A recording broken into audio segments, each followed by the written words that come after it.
I can remember those first few months of sitting in that special ed classroom doing absolutely nothing, and this teacher engaged me like nobody ever has. She came over to me and she said, "Ben, snap out of it."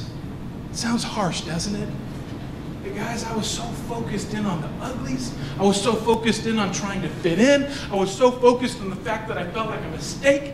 I mean, why is it we could have 100 really, really good days in one bad day? And at the end of those days, if somebody were to ask you, "Hey, what do you remember about these last 100 days?" Why is it that our mind automatically goes to that horrible, bad day?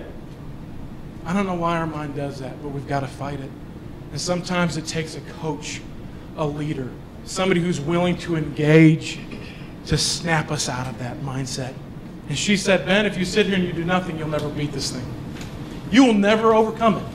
And she said, "This thing in your life, you don't have to be happy about it." And isn't that true for any obstacle? I mean, let's be honest, guys. Stuff happens in life, and we don't have to like it. We don't have to want it. But let's be honest. Ugly things do happen. In fact, there was a book written 2,000 years ago that says, "In this life, you will face trials of all kind." I think they knew what they were talking about.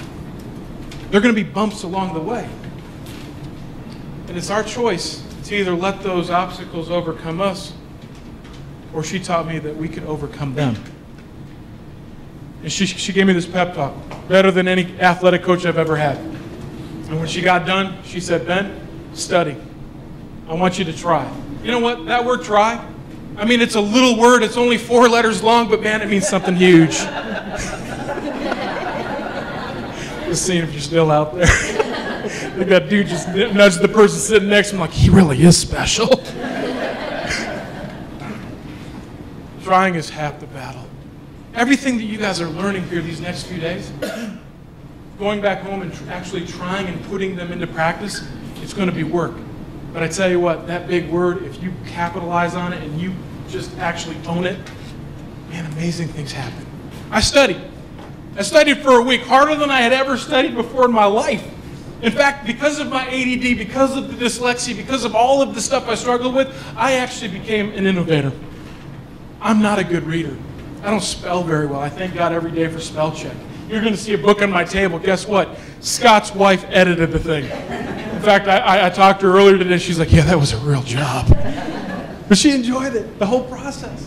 And I thank God for people like that. But I tell you what, I learned in that week that if I get creative, I can find solutions. And that's what leaders do. That's what coaches do. We find the solution. You know, if you want to climb a mountain, guess what? Maybe everyone's going that way, but it's not the only way. I guess our job is to find a way. And so I can remember trying to read, and I can't read to myself. Even at 40 years old, I can't read to myself. I have too many things competing for my attention up here. I went to my mom and I said, "Mom, I can't do it. Can you help me?" And she sat me down and she started to read to me. And my brother read to me. And it was absolutely amazing. As they read these things to me, I began to retain them. And it was brilliant. At a young age, I learned, guess what? I've got to read things out loud, which is really great when they upgrade you on Delta to first class. And you're really engaged in the book and somebody's sitting next to you is just trying to get a nap. True story. Guy looked at me, he's like, "Dude, can you read to yourself?" "No, I'm special." "Here, you can read it to me." This teacher taught me to fight for my life by seeing myself differently. This woman and her leadership skills and the culture that she created in that school, I wish we could clone her. Because what she did for me, I credit my success to her. Engagement Conference 2013. What we're learning, what we're excited about here, is doing just that, making a difference. You know what this woman saw in me? Not an ADD distracted kid who liked to sniff markers, but rather a kid who had potential. I used to sit in her class, and if I got kind of distracted, I'd doodle. And she said, "Hey, those are pretty good." I said, "Well, you know, I'm just trying to stay focused." And she let me doodle. And finally she said, "You need to take an art class." And in that art class, I found another superhero teacher.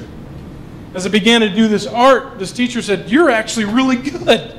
She's like, "You could do something with this thing called art." And I'm like, "Do I look like an artist? Can you actually see me wearing a beret and holding a palette?"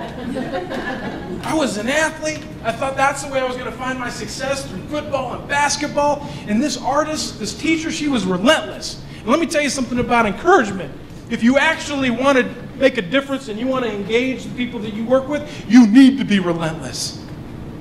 I was speaking to some teachers down in McAllen, Texas, 500 teachers that loved their job. And I talked about how I felt like a mistake, how I felt like giving up, how I felt like throwing in the towel, and a teacher raised her hand and she says, I love my job and I want to teach, but if I don't have a willing subject, how can I actually teach them?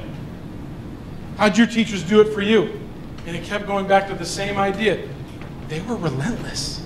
They just wouldn't stop. And they always tried to get me to go and do better.